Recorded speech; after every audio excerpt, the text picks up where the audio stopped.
Welcome to our preview of this weekend's Premier League football. I'm Emma Jones and I'm joined by Rory Jennings and Statman Dave. And we're going to focus on the big game this weekend, Chelsea v Liverpool. But don't worry, as always, we're going to be talking about all 20 Premier League clubs ahead of another brilliant weekend of football. So, Rory, Chelsea v Liverpool. Are you going to be the first side this season to take points off Liverpool in the Premier League following their defeat in Naples? Probably not. It's not really the spirit of this, is it? We admire your honesty, Rory. No, look, we're such a naive team, and I'm just full of compliments about this current Liverpool team. I think they're so good. I know that perhaps the midfield, there is a chance for us to dominate that. You don't get the goals from their midfield, and you don't get the assists, and they don't contribute quite as much as they could going forward in particular. But I don't think it's necessary because up front, they've got... For me, I think Roberto Firmino is the best player in the league. I genuinely think he's just a masterful player. I think he's so just good at everything and vital to the way they play. In Mo Salah, they've got somebody who can't stop scoring goals, and Sadio Mane is in the form of his life, arguably. Yeah, but we've seen recently daunting. Surprises do happen. Surprises do happen. We're certainly capable of it. Like, this Chelsea team is very young, very exciting, very unpredictable. So there is a chance. And it would be, it'd be a dream. I think they're coming off, obviously we had a very bad result in Europe, but they're coming off the back of a defeat. I think Virgil van Dijk was directly at fault for a goal for the first time in his career, it feels like. Yeah. They've also, going away to Naples is very difficult. They've had a journey. I think there are reasons for optimism for Chelsea fans, but we're playing the champions of Europe. And I think we're playing the champions of Europe, and we're a very young, naive and inexperienced team. So it will be a shock. Mm-hmm. But we admire your honesty, Rory. Thank you. Now, Statman Dave, last season Liverpool won 5 and drew 1 of their Premier League games following a midweek Champions League group game. Do you think they can keep up that amazing record? Rory does. I think it's going to be interesting. I think Firmino is in really good form at the moment, but was rested at the weekend / slightly injured, had to come off the bench when Origi took a knock. So there's a few questions there. I think Mane and Salah aren't linking up as well as they have been doing previously. I think the stats between them when they're passing are just not great for a front three. You think Firmino is the link man. If he's not on song, there's problems. And I think you can't look past Chelsea. Like you said, Rory, 11 goals scored, 11 goals conceded. They're an exciting team. You've been, beat 4-0 by Manchester United, destroyed a Wolves team that's very difficult to beat at home. So it's almost like you don't know what Chelsea team's going to turn up. And there is still a bit of, there's a few chinks in this Liverpool armour. I think Robertson was completely undone by Callejon against Napoli. Same with that Virgil van Dijk mistake you mentioned before. So you can get it as Liverpool back four that I didn't think you could get it last season. So it's one of these games where I think if Chelsea do start fast and do start on the front foot, Liverpool will have to sort of rock back and try and engage them high up the pitch again. It's going to be a very exciting game. Right, we've got Chelsea's lineup from their Champions League game versus Valencia on screen. Now, of course, Mason Mount unfortunately came off injured in that. After the game, Frank Lampard said, hopefully it's not too serious, but disappointing because he's been playing so well. Chelsea might be missing Emerson and Rudiger again, but could have N'Golo Kante available. That's the latest injury news as we're recording this. So, Rory, how do you think your side could set up against Liverpool? I think as a Chelsea fan base, I think we're desperate for Rudiger to feature. I think we really do need him because this Liverpool, we've explored it already, but this Liverpool front three is so dangerous that we do need to get our back line spot on. And if Kurt Zouma is forced to play, it's so difficult to predict because on his day he can be immense. But he also has a ricket in him, and we've seen it a few times this season where he hasn't looked good. But I think we'll stick with the back three. I think that it served us very well at Molineux, so we'll stick with the back three. I think Marcos Alonso will keep his place, and then the debate now will be about Mason Mount, and it's just such a shame because he's been playing brilliantly, and he's forced off after a horrific tackle. It's so out of order, that kind of challenge. It goes to VAR and they don't send him off. Coquelin should really hang his head in shame because Mason Mount's making his debut in the Champions League for a club he's been at since he's 7, and it's over in 15 minutes because of a horrific tackle. So, Rory, who do you see replacing Mason Mount then? Well, it's a really good question, but the problem is, with him and the character that he is, you're kind of trying to replace the irreplaceable. Yeah. It will be Pedro, I imagine. I think Pedro will be the player that will come in. And look, Pedro is a dazzling football player. He's won everything. But Mason Mount, on current form, is a far more inspiring person. So I think it will be Pedro, and that could be good because Pedro has a big goal in him, and he's very experienced, and we're such a young side. But I really hope Mount's fit. I really do. He's been playing so well. He keeps popping up with a goal. He's been linking up very well with the rest of the team. And it's inspiring, isn't it? You know, from just even a support base, it just feels so good to have a player like him doing well. So hopefully he can keep the momentum going. Fingers crossed. Now, we've spoken with Rory about Chelsea playing a back three in a video that you can watch via the description below. So, Statman Dave, if we look at another important aspect of Frank Lampard's side, they're dynamic young players. Do you think Tammy Abraham is going to take the opportunity to show what he can do against Liverpool? I think that the only problem with that is he's lost his pal Mason Mount. The way those two have linked up together has been very, very impressive. Not only Mason Mount's ability to drop off, to like almost coax the opposition out, but it's playing off at Abraham. They almost play like a traditional two-man strike force on that left-hand side, be it in the 4-3-3, be it in the 3-4-3, or however you want to describe this system. And I think that's going to be a bit of a problem. I think Mason Mount in the team gives opposition other problems, which gives space to Tammy Abraham. I think the interesting side with Tammy is he's a big striker. You expect him to just be a big striker, to be dropping off, taking long balls in, and that's it. But he's got more to his game. Not only can he do that, we saw the goal that he scored against Norwich away, where he dropped deep, then got into the penalty area and score. But he can run the channels, he can run in behind. The finish against Wolves, I think it was the second goal, Connor Cody, the skill and how he beat him was very, very impressive. And it's what you wouldn't expect for a player of his stature and size. And I think he is a player that you could think that Liverpool, you're not going to hit them aerially. I think with Matip and Van Dijk, you ain't going to go. If you go aerially to him, that'll be a big mistake. They'll lose possession. Liverpool will attack again. If you hit the channels or you play into his feet, that's where you're going to get at them. But again, a man in form that is completely blowing people away. You saw him playing for Villa last season. Exceptional. You knew that he could step up, but he needed the chance. And I think Lampard's given him that. Now, Rory, we've heard from Frank Lampard that he said Pulisic is in his plans, but we haven't actually seen him be a consideration on the pitch yet. Why do you think that is? Yeah, I think he will be involved, Pulisic. And I think actually this is the second time we've played Liverpool. We've already played them. We went to Istanbul and we drew 2-2 and we were very unlucky not to win the Super Cup. And that day, Pulisic played brilliantly. He had a very good goal disallowed, rightly disallowed, but he still scored a really good goal and was very unlucky not to have made it count. I just think that in a game of this magnitude, at this time in the season, I think that we're going to go with an older, more stable, more experienced head. And there isn't a bigger one than that in football than Pedro. So I think that it just has to be Pedro for this. I think the side of that is, though, when Chelsea were in their ascendance in the Super Cup, it was when they had the dribblers on the pitch, when they had people that can slip through the pressure. We all know Liverpool press so high, they're very aggressive 1v1. So arguably Pulisic without Mason Mount is probably a very good option with Willian. Got two players that can carry the ball, two players that can cause problems. The big thing for me as well is a way to unlock this Liverpool team is when you get their wing-backs forward. They really struggle with defending one flank and then switching over to defend on the other flank. If you've got two dribblers instead of one in that team, Pedro's not exactly that guy, more of a finisher, more of a final pass guy. So it would be interesting to see him start. Yeah, look, I like the idea of it. I just think that we're such a naive team throughout the pitch that when you have a player at your disposal who has won every trophy that there is to win, I don't think that we're in a privileged enough situation to be able to not play him. Yeah. I think that when you've got somebody in your ranks like Pedro, the situation that we're in at the moment, he has to feature. You have to accommodate him. Yeah. But that's not to say that Pulisic won't have a very good and will contribute massively to Chelsea's season. I just think that a game like this, he's not going to start for me.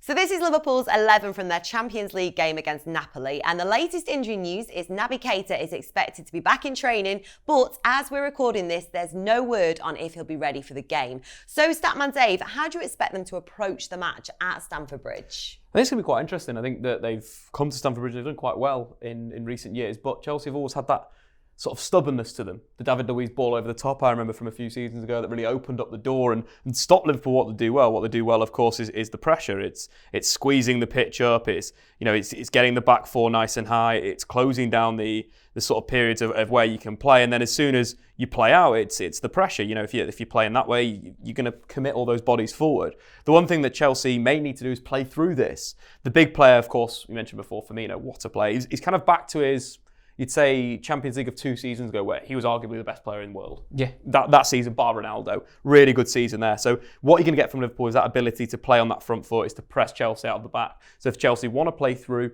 they need to be competent on the ball or look further the top, which could be a really interesting option. Then the only slight change that you might see here, Wijnaldum coming into midfield. That's sort of Klopp's big game system in a way. Back four of Matip, Trent, Van Dijk, Robertson, midfield three, as we know. Fabinho is going to be so important to protecting the counter-attack. I think that's an interesting side, is when the fullbacks do fly forward, it's Fabinho's sort of job to defend these wide areas, and that is where I think if you went with Pulisic and Willian, that could cause them some problems. If you've got players that can directly go at them, directly dribble, I think that's an area where Chelsea have actually got some position there. Yeah, I think that we could certainly use that to our advantage. My worry is, I just don't know how often. I think that we're going to be up against it. So when this situation arises, it'll be great. But I think that it's going to be more of a backs against the wall job for us. And I just think that the work rate of Pedro and whoever could help. But look, if this system comes into effect, I'll be over the moon. If I can see Pulisic running down this wing, it'd be wonderful. I think that's the other side to it, as of course, as well. We've got Firmino dropping off the line. It's how Chelsea deal with that movement. It's very difficult to pick up someone that's a false nine when you've got Mane, you've got Salah making those moves in behind. It's almost, you can telegraph what they're going to do, but dealing with that is harder than just saying this is what we're going to do. This is why I was so adamant that we just need Antonio Rudiger back, because I think that the intelligence and craft and cunning of Firmino has the potential to just be too much for our back line without him. I also think in terms of Azpilicueta, he's shown weakness this season. I know. It's one of those things where you captain your leader. One day he's just not going to be good enough. Do you know? And it's time to admit. Sometimes, well, do you know what? It gets to the stage, doesn't it? I remember a few years ago, like Branislav Ivanovic was one of the best players I've ever seen play in that position. Arguably the best right back ever. Yeah. I think whether it is or isn't, if you make a case for it, you don't look foolish. There was one season we started the season, we drew 2-2 with Swansea, and it was just a poor, Ivanovic was just shot. It was over. And we kept thinking, people like me especially were saying, he's such a good player. We've seen him, we know how good he has been. He will rediscover that form. And it never happened. And Azpilicueta is in that kind of conversation at the moment. I'm thinking he's going to be fine. But it's getting to the point where you just go, lots of people are desperate for Reece James to be available. Again.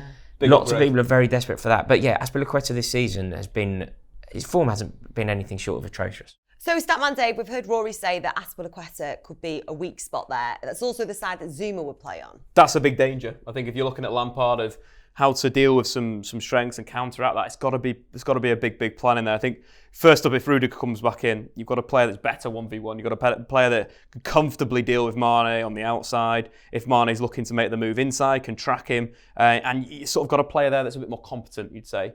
Or more informed, maybe more confident with his own defensive positioning. Again, Azpilicueta is the other problem. Look, Liverpool, we all know they attack with their fullbacks. So Azpilicueta's got a big job dealing with Robertson. We actually found with Stevens for Sheffield United caused him a lot of problems. And that's a player that's come up from the Championship. Yes, he's a good footballer, but both of the goals Sheffield United scored were from that side. So it's been in this problem that you've got to deal with Mane and Robertson with Rudiger and Azpilicueta. If that, in fact, is Kurt Zouma and Azpilicueta, starting to weigh up that you need someone like N'Golo Kante to be fit and to also be in that zone just to help them out. Yeah, I agree. I mean, it's when you break it down like that, it's very worrying.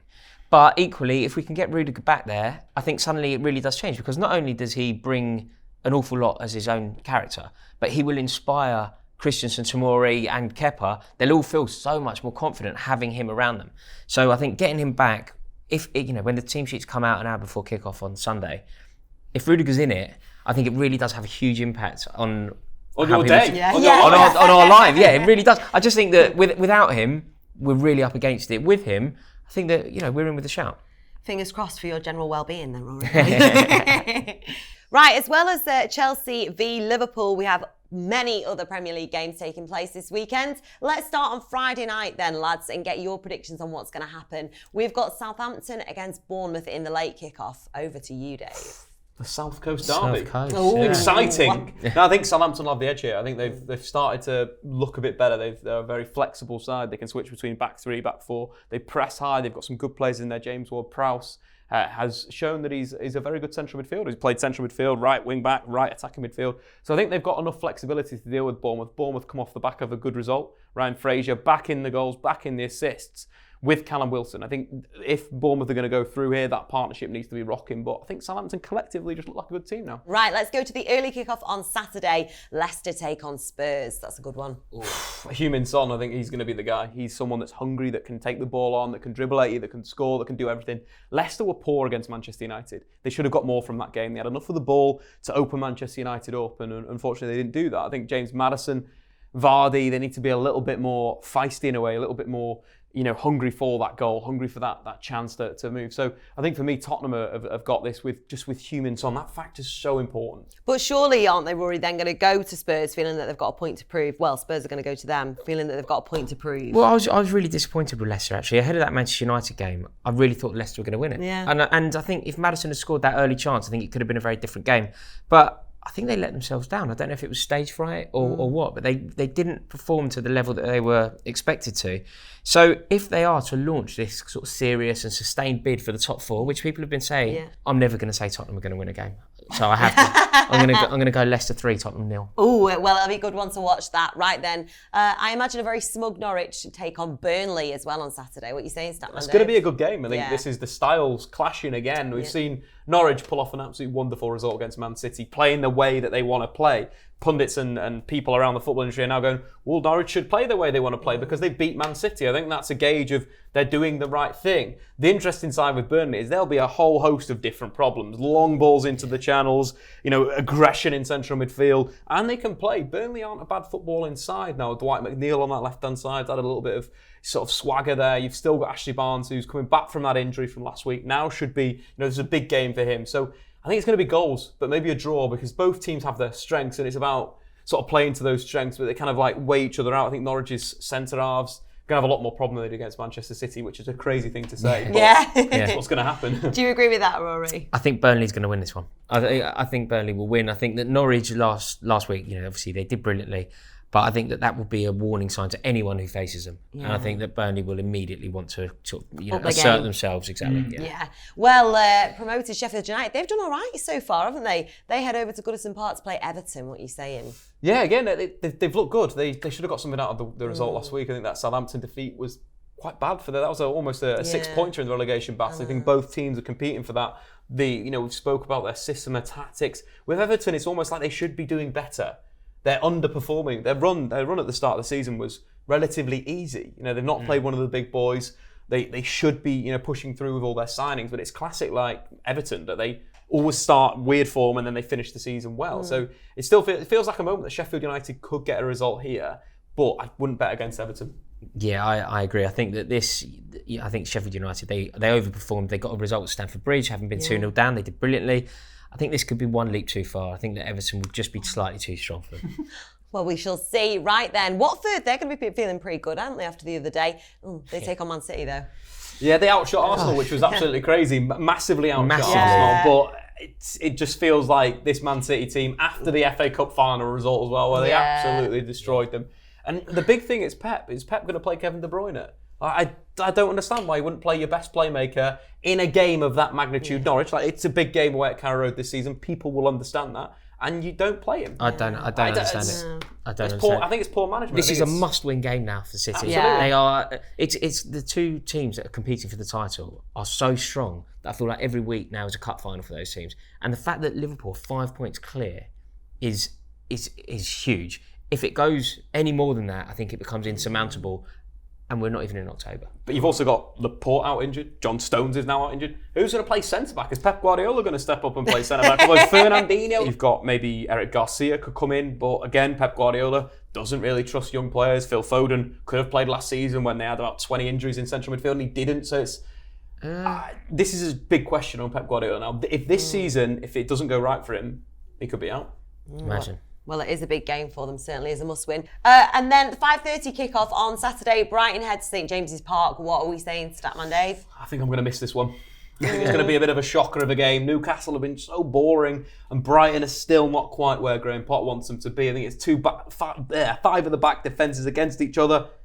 Just not going to be many goals. Going to be washing your hair that day? Yeah, doing something. What about you, Rory? Painting. I think Dave is spot on, actually. It's not going to be a classic, but I think Newcastle will shade it. Really? Yeah, I think Newcastle will win 1-0. Right then, on to the Sunday kickoffs. We've got Crystal Palace taking on Wolves. they, if they drop out the Europa League, everything will be fine. It'll come to that point, or they'll hit January and be like, right, we need to balance players. Like, I think they've got that capacity in them to do that. So I think there's either or there, that they'll go out and spend to just improve their squad again.